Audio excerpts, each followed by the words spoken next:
Om Sadashiva Samarambam Shankaracharya Madhyamam Asmadacharya Paryantam Vande Guru Param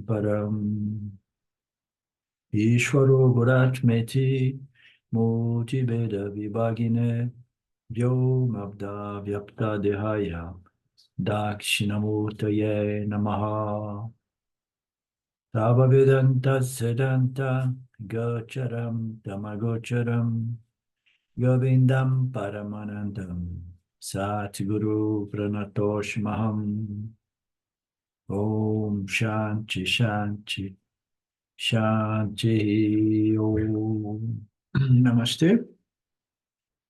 Welcome back. Mandukya, verse 57, page 254. Everything is born of ignorance, therefore nothing is indeed permanent. As Brahman, everything is indeed unborn, therefore there is no destruction at all. Is this the verse we should begin in, just to confirm? Let's check with Mark, but I thought we were on verse 56, page 274. Yeah, I think that's the case, Lynn. Yeah. Okay, then let's step back. Let's go to 56. As long as there is obsession with cause and effect, so long samsara is extended. When the obsession with cause and effect is subdued, one does not enter samsara. I thought we read this verse, but we did not really, we did not go through all the commentaries here. So we'll talk about the obsession with duality, with causality, which brings about the notion that there is a creation. It was created in time, and somehow we want to understand by exploring science how this universe was created and so on. As long as all this obsession stays alive, we are trapped in samsara. So it's not a question of going in or going out of samsara. Here in the end, we say one does not enter samsara. Once we understand that there is no such a thing as samsara, because the world is just mirage-like mithya projection. Well, so as long as we believe that there is origination, causation, Brahman and Maya cause the universe, and the universe appears before me, and it's real because it's tangible. So as long as I attribute reality to this awakening world, as long as I will be bound to samsara. He's talking to people who are more advanced. He says samsara is extended. So we are all trying to neutralize this power of Maya, Ishvara, to project this universe, which seems to be real, and we fall for the attraction and seduction that there is something in this world that could complete me, could resolve me, could make me permanently happy, permanently pacified. So this is the attraction, this is seduction of samsara. Samsara is extended for as long as we don't go all the way the rabbit hole to understand that there is no creation. That's what he's saying. And he's saying that for very rare few individuals. And he's putting terms like, so you have to go down to that final understanding that there is no creation. And nothing has caused something that does not exist at all. There is no causation. There is just a certain superimposition done by a certain power. Now we call it Maya, that projects something with the help of all human jivas. Why? Because the projection depends on what? Avidya, ignorance. It's the human mind that produced this universe. It's the human mind that holds, not that we know how to do that, but we are co-creators. Without us, this universe cannot be held by Maya Ishvara. the ignorance of the true nature of the snake, of the rope, as a rope projects the snake rope. Is the snake rope there? I don't know. I mean, it seems to be, and I'm affected by that. I'm afraid, I'm desiring, and so on. So how I'm gonna solve this problem? So I have to kill the rope snake. No, you cannot kill that snake because it's just a rope. So as long as you don't see all through that there is no real snake, there is no real world, you're going to still somehow remain invested in samsara, which is the attribution of reality, to believe that somehow, somehow the Upanishads and all these people are talking, they're exaggerating. They went too far with philosophy. But the truth is that duality is reality. There is the world, and the world is real. That's subconscious. That's what prevents us, from really stop extending samsara, which is the belief in reality, to all these projections, these reflections that occur within consciousness, my true nature. The same way I believe in the reflections or projections that occur during the dream state, which later on, as they awake, I dismiss as not real. So now how am I going to dismiss this reflection, this projection, which happens through Maya Ishvara with the help of Jiva's ignorance in respect to the true nature of reality? How am I going to understand that this projection as well is an illusion? I need to stand in Brahman as Brahman, in consciousness as consciousness. I need to stand in Turiya as Turiya. And then I will see, quote unquote, that in the same way, from the standpoint of Turiya or Brahman, the awakening world is just another illusion, another projection. So what is the difficulty? There are two difficulties here. One is that the awakening world is so tangible. We can access it through our five senses, and the mind is going to interpret it and is going to define, cite, attribute. It exists because it can be experienced. So we have all these things somehow binding us to a sense of reality, to this world. This is the first problem, And the second problem is that they say, okay, so if I stand in Brahman, in consciousness as consciousness, and then I'm going to see this awakened world as another illusion, another dream, another mirage, another projection. But then as the awaker, in retrospective, we see that there was an experienced entity, the so-called dreamer, dreaming something which, from the standpoint of the awaker, is not real. Now I'm standing as the awaker and say that is not real. Why? Because now, through my sense organs, my 5 channels of perception, and the mind allowing for inference, so now my body-mind complex, as the awakening entity, can look in retrospective and see, now that was a dream, because now I'm experiencing this awakening world, and this is real. So now, when we say, like, you have to stand in Brahman as Brahman to know for sure that this awakening world is not real, the second difficult is that, okay, I'm making an effort to stand in Brahman as Brahman, but I want to have an experience of Brahman, and Brahman must be an experiencing entity from where I can see that the world is just like a dream. I want to have an experience of the world as Brahman, from the standpoint of Brahman. So from the dreamer to the awaker, both are experiencing entities. From the awaker to Brahman, Brahman is not an experiencing entity, is the conscious existence of the awaker. And the awaker is in a better position to understand its true fundamental nature, which is not an experiencing entity, but it is pure limitless consciousness. Seen from that angle of understanding, profound transformational understanding, and then we can claim, yes, I am Brahman, and this world is just a reflection occurring within myself as limitless consciousness.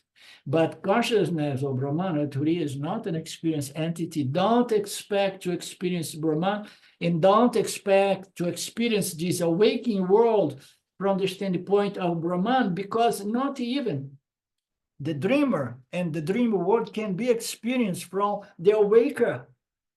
You understand? When we are dream, you experience the dream world as the dreamer. Once you stand as the awaker does not experience the dream. The awaker just remembers the dream. You understand? Has some collections of subtle memories. Okay? So you cannot experience the dream world from the awaker. You cannot experience the awakened world using the dreamer entity or the dreamer instrument of experience. So you don't do that, everything stays in its place. So even as experientially, you cannot experience the dream world. You need to be a dreamer, and then as a dreamer, it feels to be real. Now, as the awake, it feels to be real. So how about now, as consciousness? We have to remember that the awake cannot experience the dream. It just remembers some flashes of that experience, okay? Brahman is not going to have even any memory of flashes, of remembrance of the awaker itself, because Brahman is not a knowing, experiencing entity, and that makes more difficult for people to understand their true nature, because they want to understand it experientially. You understand? They want to have an experience of Brahman, and they want to experience the world from the standpoint of Brahman. As Brahman, you don't experience anything. As Brahman, you just claim your true nature, and you experience this world, this awakened world, as the awaker, but you experience from that angle or perspective of understanding of your true nature that somehow allows you to see this world as an spectator, more or less, with equanimity, knowing that this is just a reflection occurring within myself. Right? And all the pala from the knowledge and the preparation for the assimilation of the knowledge, all that pala falls to the jiva, not to Brahman. Absolutely. Brahman yeah. Right. This world is project for the jivas. Jivas are the, how you say, the protagonists, huh? The superstars. So the whole projection is for the jiva, and with the benefit of more and more sattva up to the point of understanding the true nature as Brahman, as consciousness, is for the jiva. Everything is for us. And the funny thing is that somehow we are co-creators, literally, but not in the sense that the people in the New Age circles believe. You understand? You are co-creator because your ignorance is holding this in place. If your ignorance is removed, scriptures say that you don't have a next incarnation anymore, because what brings us back is the ignorance of idea, of the true nature. Meaning to say there is no world, the objects do not deliver anything, and so on. And free limitless consciousness in the absence of desires for having or avoiding or anything like that, desires and aversions. I have no purpose to come about with another birth. You understand? So everything is for the jiva. As long as this obsession continues, the feeling of samsara is always there. And you're going to feel frustration, anger, depression, rage, jealous, many complexities, psychological, painful complexities, and you're going to have all these problems, and you're going to attribute your suffering to external cause. You are never going to admit that it's self-ignorance. You understand? Never. It's always like point the finger to something or someone, forgetting that the other fingers are point to ourselves. It's my ignorance that's making me suffer. It's not place, it's not people, it's not circumstance. No, it's not this or that event. It's my ignorance. No, I often and often, sometimes I can't resist to expose a little bit of certain ignorance or immaturity of some of my students in Brazil. And sometimes I get in trouble because they feel offended. The guru is there trying to expose, and many times I don't expose because I'm afraid that the person is not prepared, strong enough to receive that. But sometimes I think that they can receive, I present, and sometimes the person gets offended and gets back to me and say, but this feels this, it creates discomfort. It's no good for us. Creates discomfort, as if the Vedantic process would be a process of total comfort. It's not. Destroying ignorance is painful for the ego. No? Those beautiful ideas we have about ourselves, So when the obsession is subdued, one understands that there is no samsara for that which is my true fundamental intrinsic nature. So what happens with that? The obsession with cause and effect, actions and its results is over, because most people under the spell of ignorance do actions to try to complete themselves, try to find satisfaction, happiness, Actions and its results.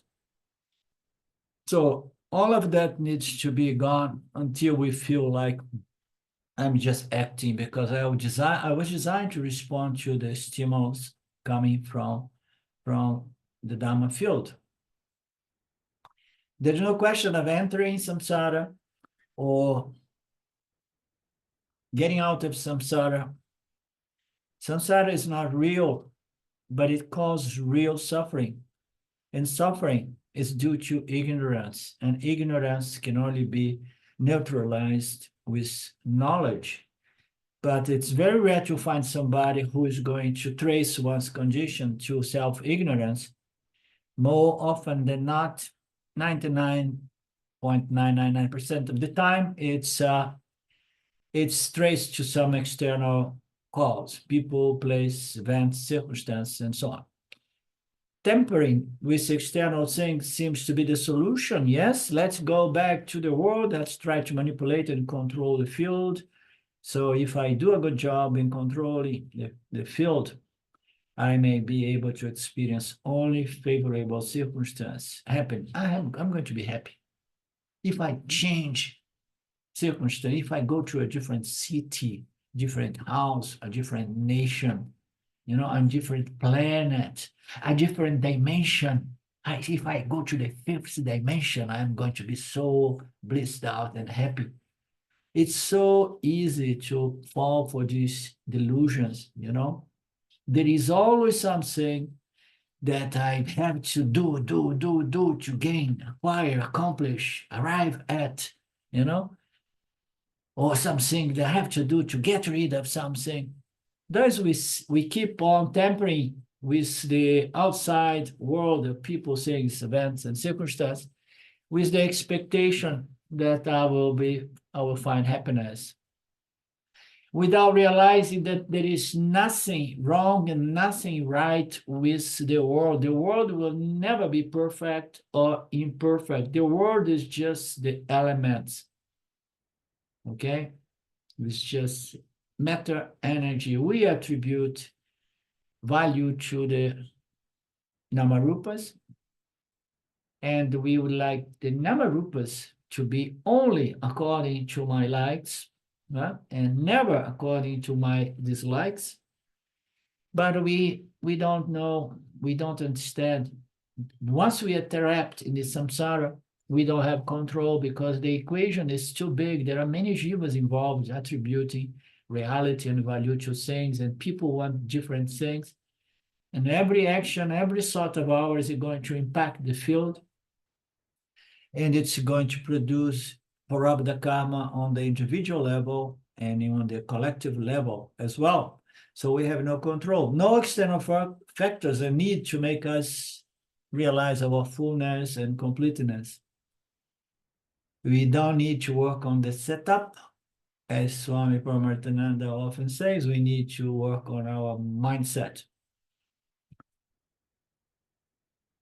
Until this knowledge is gained very clearly, life will be like the suffering of samsara, which is but struggling to experience something other than what I am presently experiencing. This lack of self-acceptance and acceptance of life as it is results in trying to manipulate the surroundings. And last class we were asking you guys to describe samsara, is the frustration derived from the total failure in trying to manipulate the surroundings so that I can always experience what I want.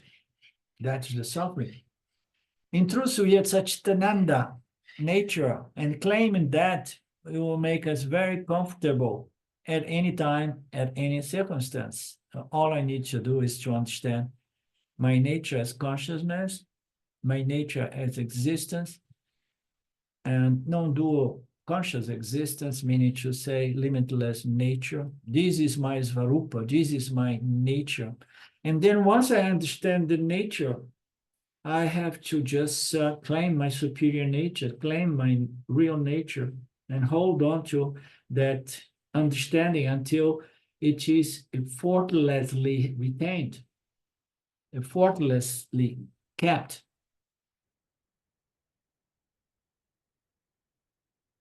This Purnatvan will release one from this unreal trap called samsara based on actions and its results.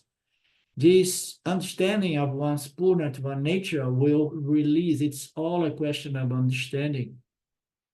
Moksha is not a result of any sadhana.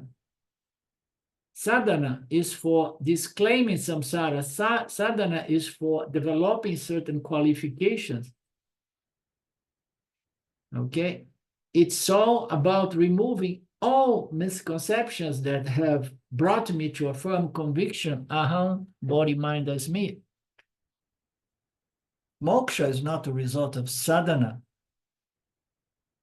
Moksha is not even a result of shravana, manana, and nididhyasana. How about that?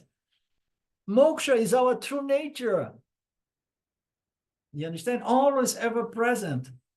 The sadhana is just there, going around, searching. When we come to this final stage of sadhana, we are doing our shravana, manana, nididhyasana, okay, try to find still some residual ignorance which is preventing me from claiming my true nature as Satchitananda. Moksha is our true nature. As long as you are trapped in the idea that you are doing sadhana to produce moksha, samsara is going to be extended. Moksha is one's true nature, and if you are not experiencing the fruits of this understanding, you need to do some sadhana still, not for getting moksha, but for what? For removing residual investments in duality, residual ignorance. No?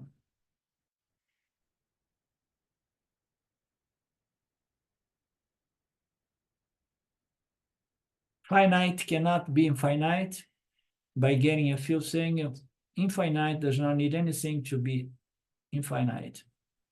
For a transactional purpose, we need a few things like food, clothes, shelter, but to be at home with your true nature, with oneself, a person does not need anything.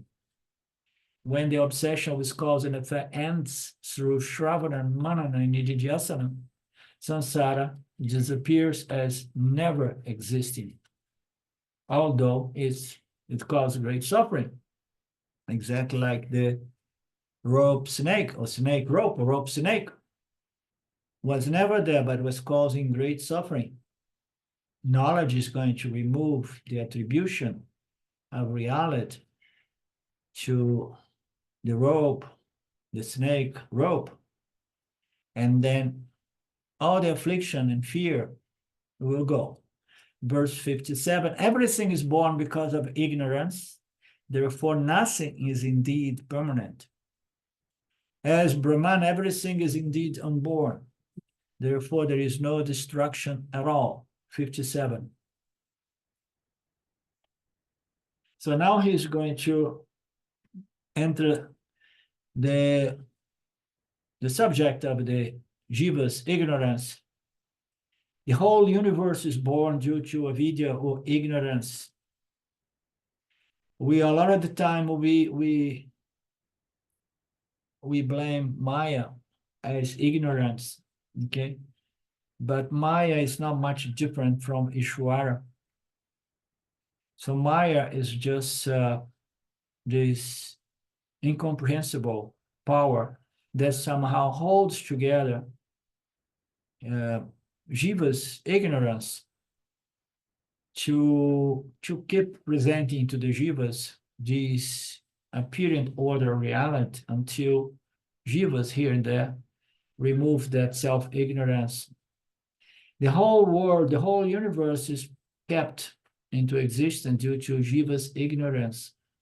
And that goes for all kinds of ignorance, including self-ignorance. Therefore, nothing is indeed permanent.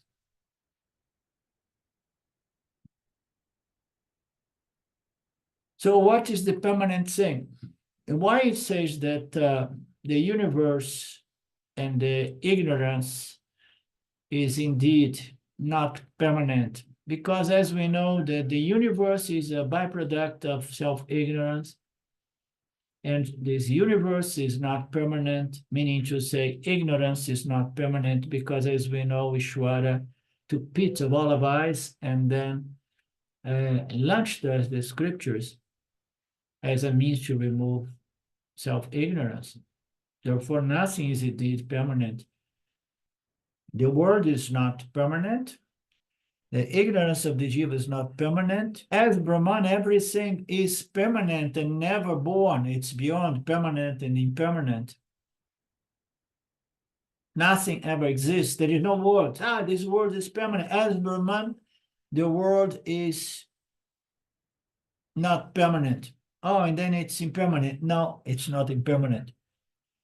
It's just non-existent. It is unborn, never really born, never really originate, never really create. Therefore, there is no destruction at all on any level. Ignorance, what is ignorance? You cannot really destroy the ignorance, because ignorance ultimately is just the absence of knowledge. Darkness is the absence of light. So somehow nothing ever exists, but somehow this ignorance can cause the misconception that there is really a snake over there, and much suffering is going to be experienced. Gaudapada concludes that there are no two things, and so no cause-effect relationship, even though there are two things. There are no two things. There are two versions of one and the same thing, depend on our vision, like rope and snake. Rope and snake are two versions of the same entity. So there is no Brahman in the world, there is only Brahman. Okay? So the ignorant traveler is just passing through another birth and then sees the world and find the world a very dangerous place, and then experience a lot of pain, okay? But in reality, there was no need for any of that if knowledge would be established. But if knowledge would be already established, the soul would not have come back to another birth. Yeah? There are no two entities, separate entities, the world and Brahman. There is only Brahman. There are no snake and the rope. There is only the rope. Rope and snake are not two different and separate entities. Jivatma and Paramatma is not two separate entities. Jagata and Brahman, they are not two different entities. The one that has this clear vision sees the rope, only the rope, but someone who's deluded sees the snake. So Jiva Atma sees the world and believes the world to be reality, meaning to say, believes in cause and effect, the creator and the creation, and believes in actions that can remove the sense of fear that everybody experiences within this world. There is no division, there is only Brahman. Brahman and the world are not two things, but there are two visions available to us. I either see the world as plurality, diversity of Namarupas, and then I will feel attracted to some Namarupa and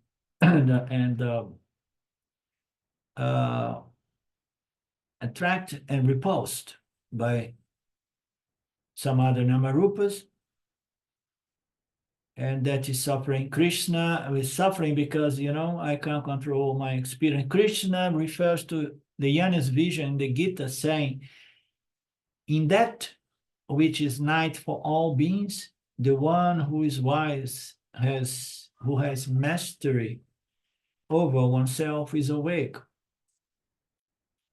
That in which beings are awake is night for the wise one who sees.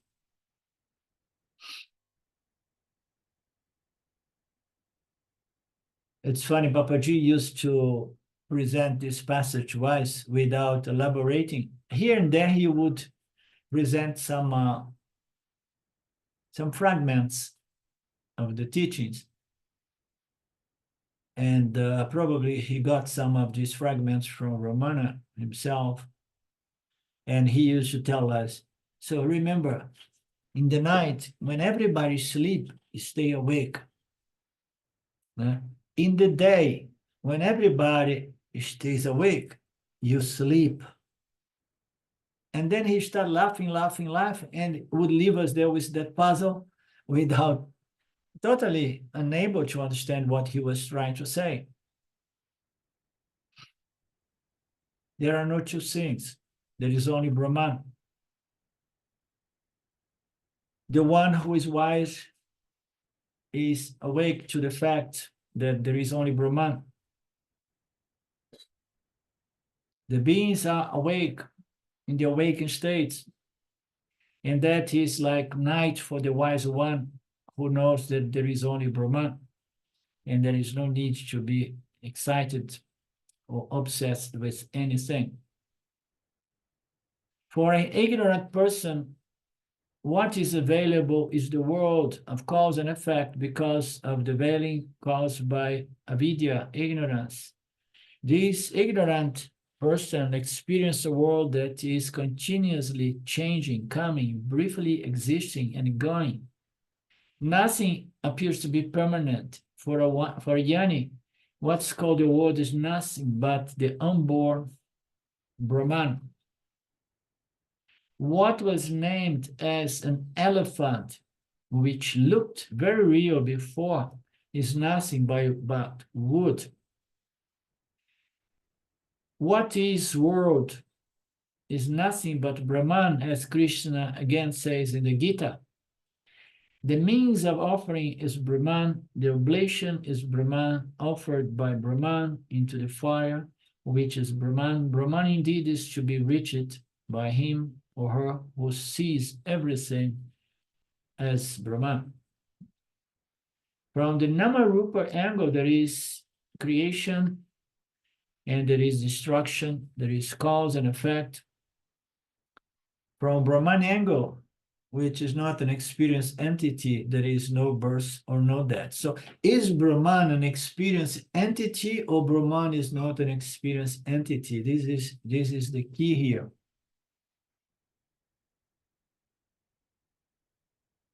As Brahman, from the standpoint of Brahman, there is no birth and there is no death.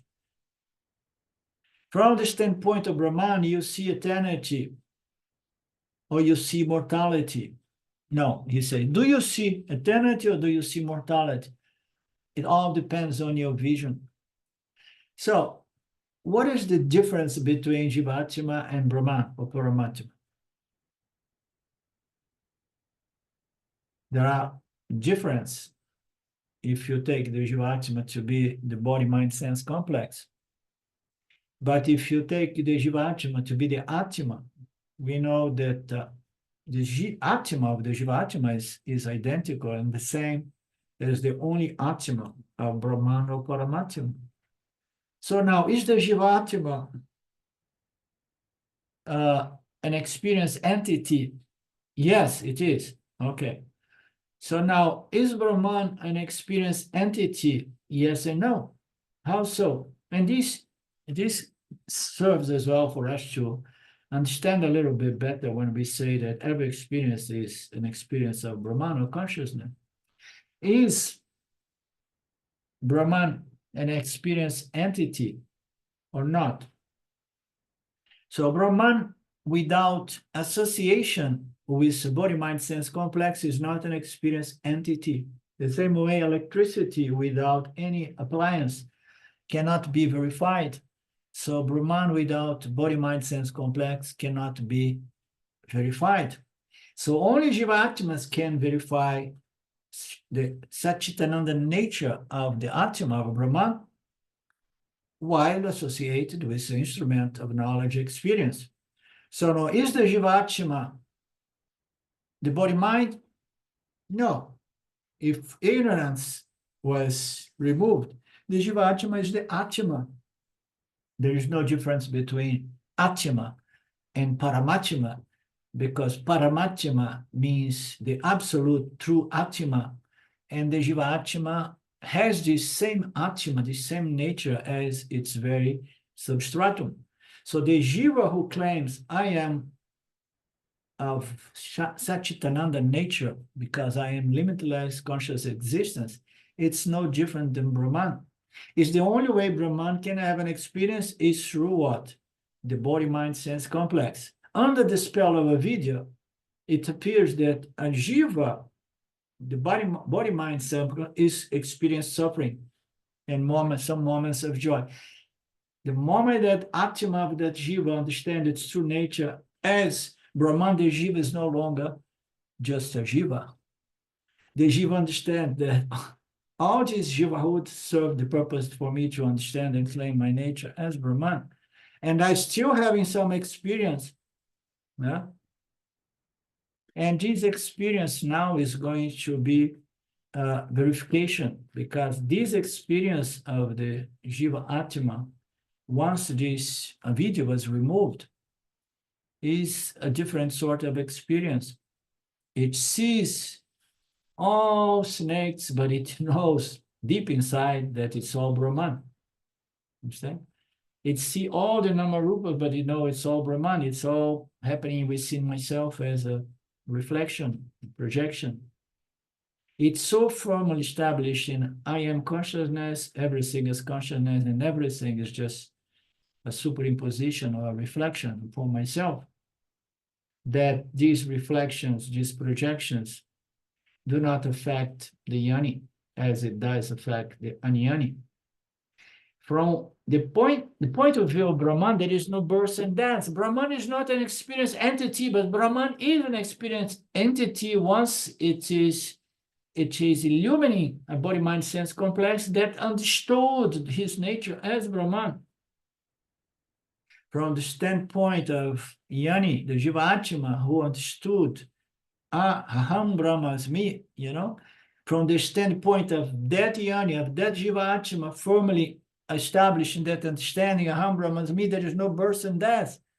Brahman alone is not an entity you can gain. Brahman has to be in association with Maya and the Jivatma to get this knowledge. Okay? If he does not have this knowledge, Brahman is going to be apparently suffering. the spell of ignorance. So all depends on us. All of this boils down to the simple point, which is all depends on us. If we identify ourselves as the body-mind, we're going to see mortality. My existence is a temporal existence, and I hate the idea of non-existence. Mortality represents the biggest problem for all body-mind sense complex. But if I really embrace, understand, digest, assimilate, internalize this knowledge, and then I see my eternal nature, and I see the eternal nature of the whole cosmos as only Brahman reflecting this mirage. This only depends on our vision, and our vision depends on the removal of this beginningless ignorance. It does not happen by accident. It requires certain effort. It requires certain sadhana, not to produce moksha, but to remove the ignorance that is preventing me from appreciating and enjoy my true nature as moksha, freedom and independence from the world of duality.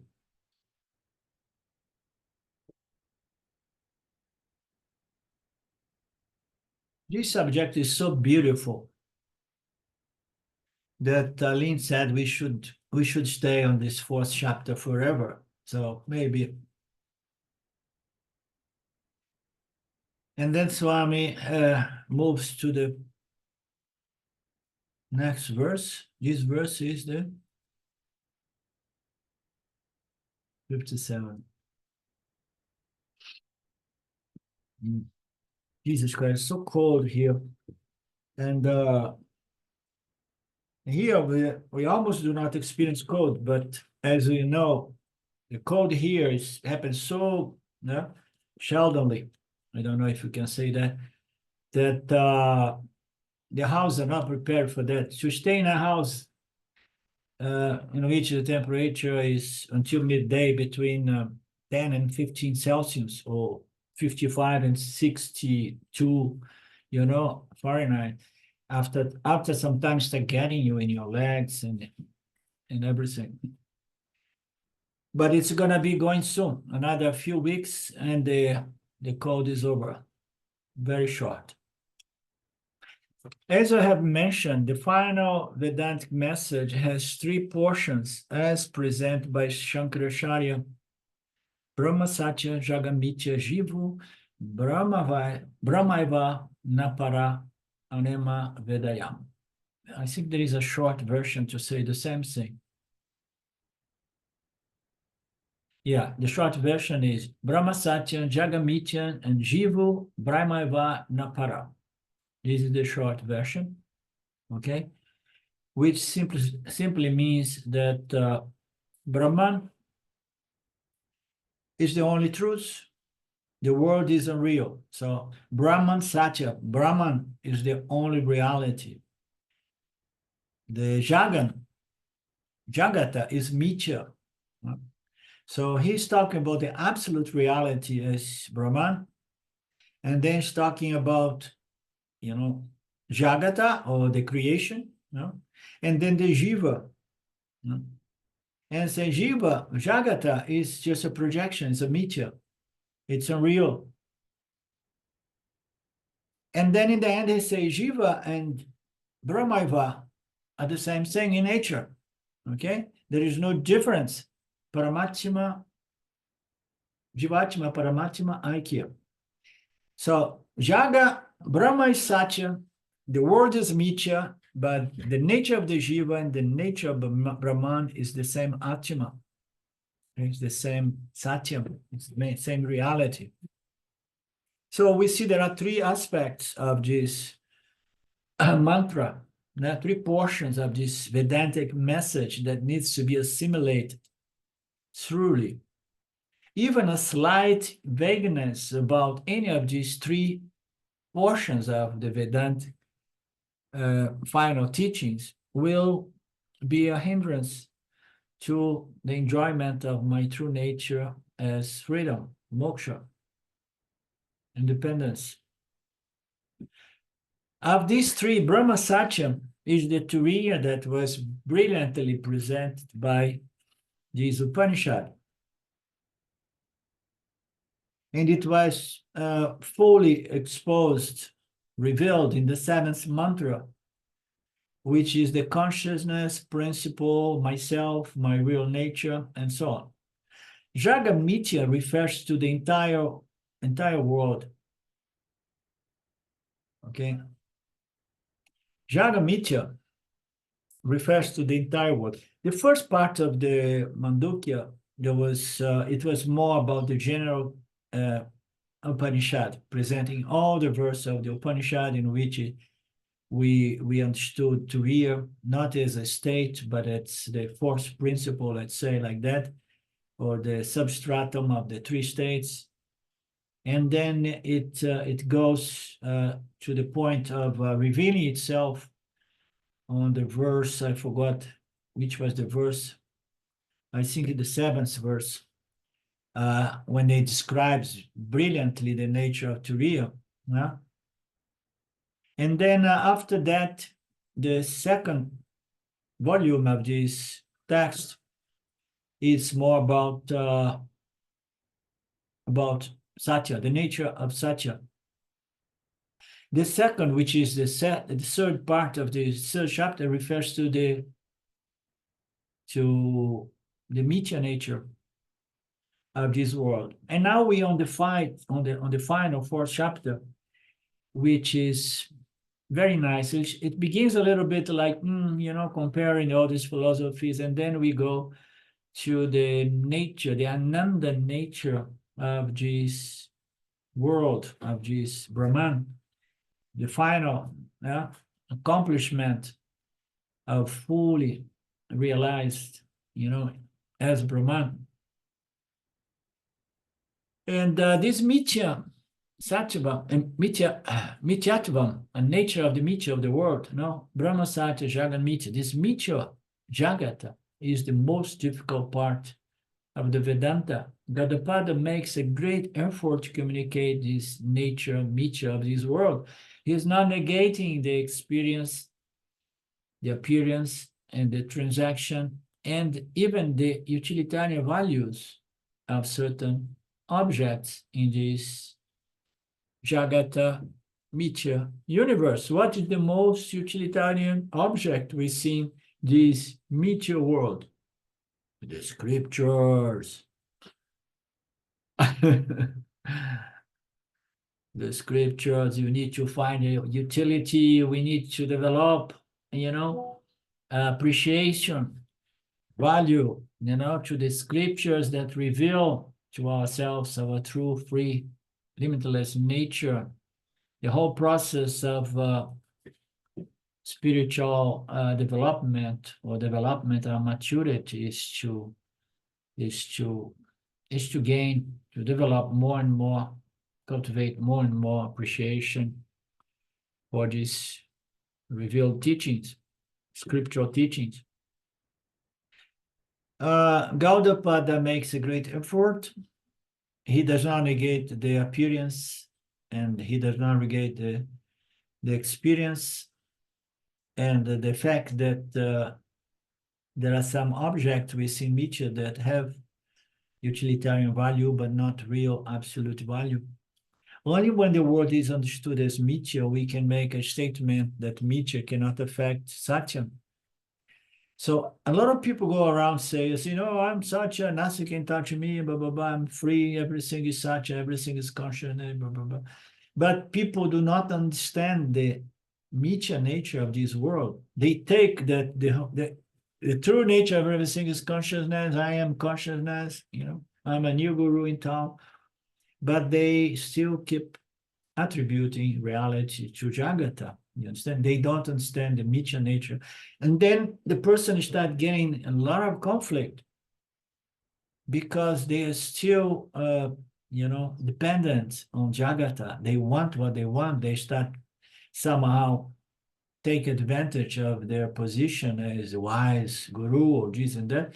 They start violating certain basic principles called Dharma, because they want to have the best of both worlds. They want to enjoy themselves as consciousness, but they want to enjoy themselves as the body mind. Also, I want money and several personal favors. So it is similar to the movie appearing on the screen.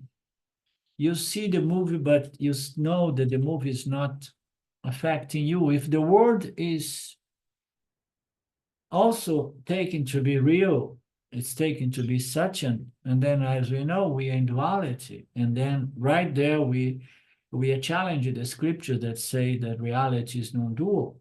But if the world is seen subconsciously as reality, it's also Sachin, there is also such, I am Sachin conscious, the world is also Sachin. The world will affect me as Brahman, as consciousness, because both are real. If you have two principles operating the same order, one is going to be changing the other. Every time there are two principles, there is change. It's unavoidable. This is scientific evidence, okay? If there are two principles, there are interaction. So, and then the world will be affecting me as consciousness, as Brahman, and as we know, consciousness does not change, the world changed, so I cannot be of the same order reality as the world.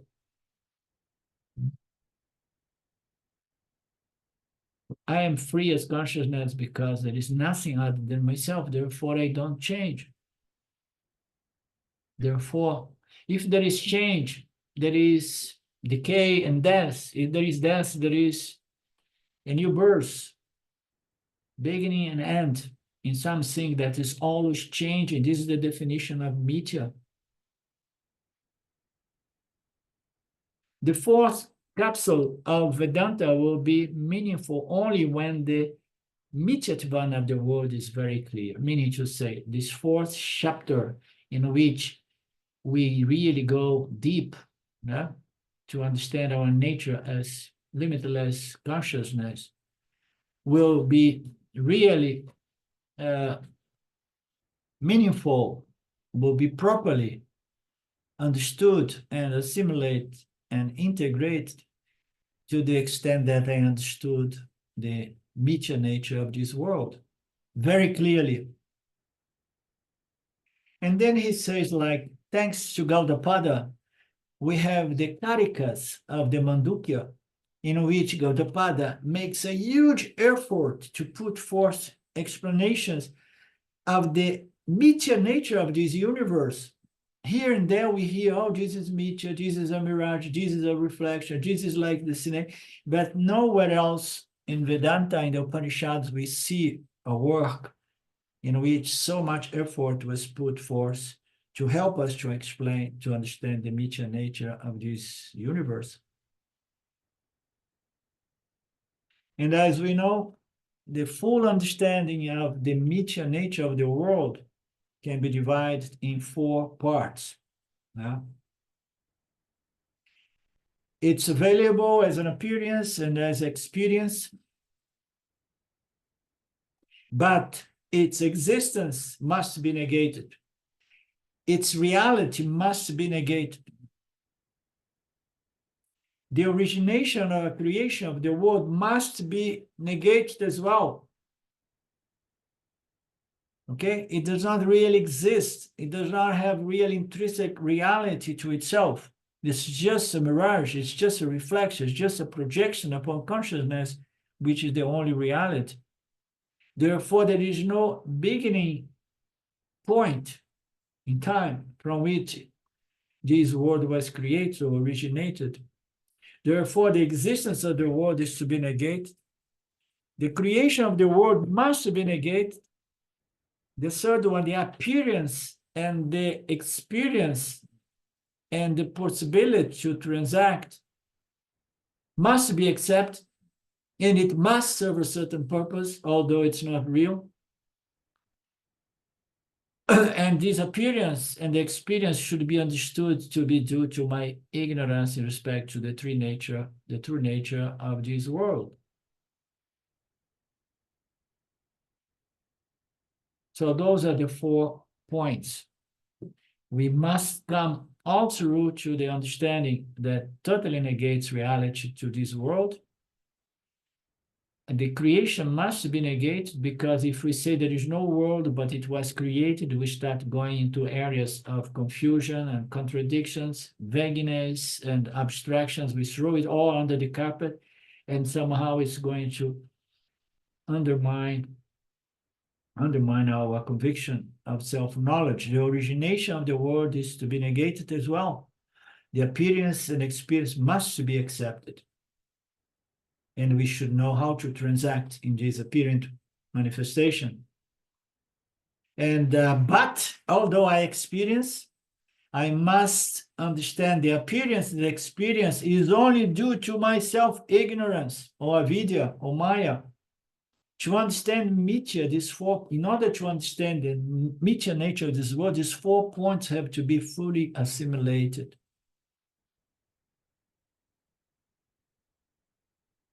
It requires such a profound honesty and integrity to say, so that the experience is available, but it's only due to my self-ignorance. Okay? Nobody has created that.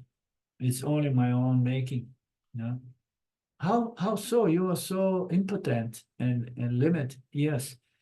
But somehow my ignorance, how do you say, connect to entire humanity's ignorance, provides my Ishwara with the collective macro vasanas that is going to hold this in place for us.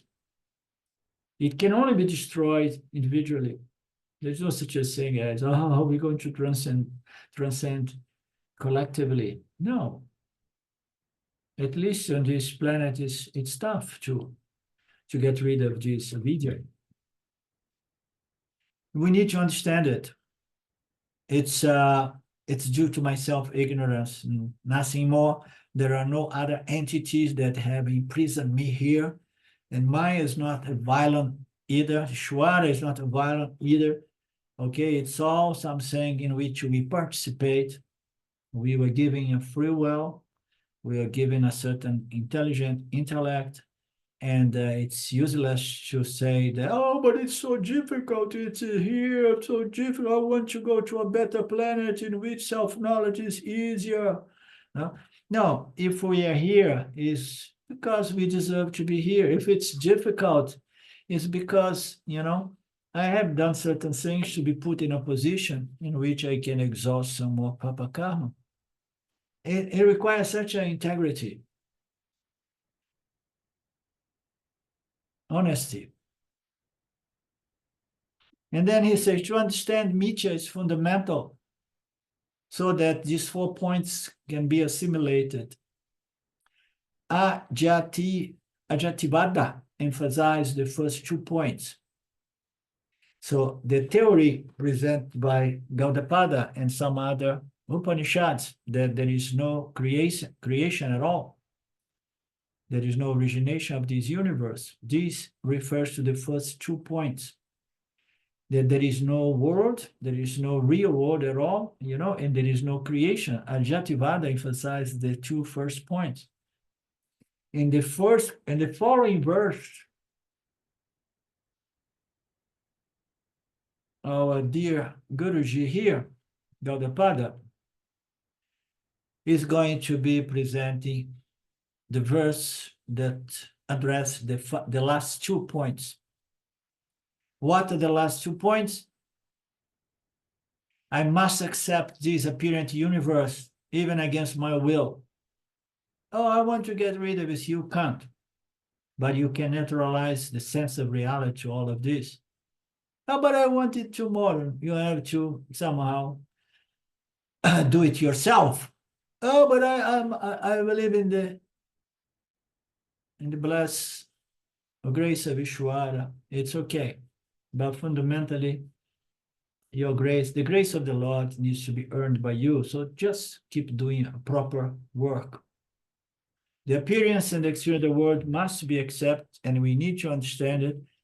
And we need to understand that it's all due to self-ignorance. So I'm looking forward to see the next verse in which he's going to go down to the last two aspects, which involves courage, honesty, integrity, not pointing our fingers against the Lord or Maya, or entities that have imprisoned us here in this corner of the universe, or any of these such ideas.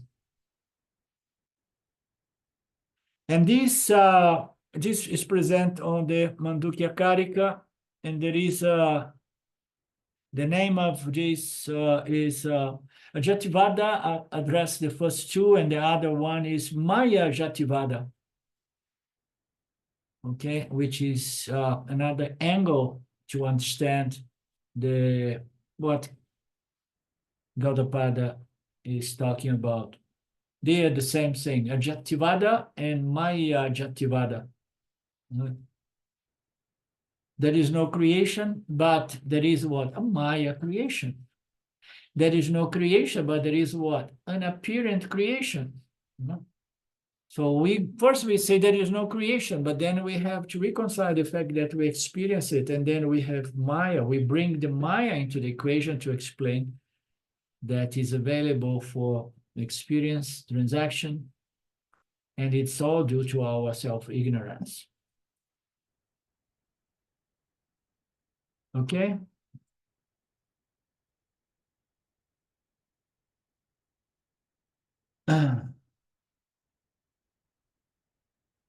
Okie dokie. So we meet again this coming Friday with the Gita.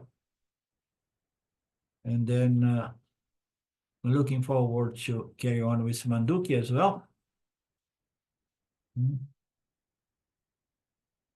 Anything else? No, beautiful satsang, Arlen. You're on fire today. And also, I'm beginning to think along the same lines as Lynn that maybe we should just keep going over this chapter. It's up to you. Shall we do that? Well, it's a good possibility. So you guys tell me, if not now, tell me then in our WhatsApp group what we want.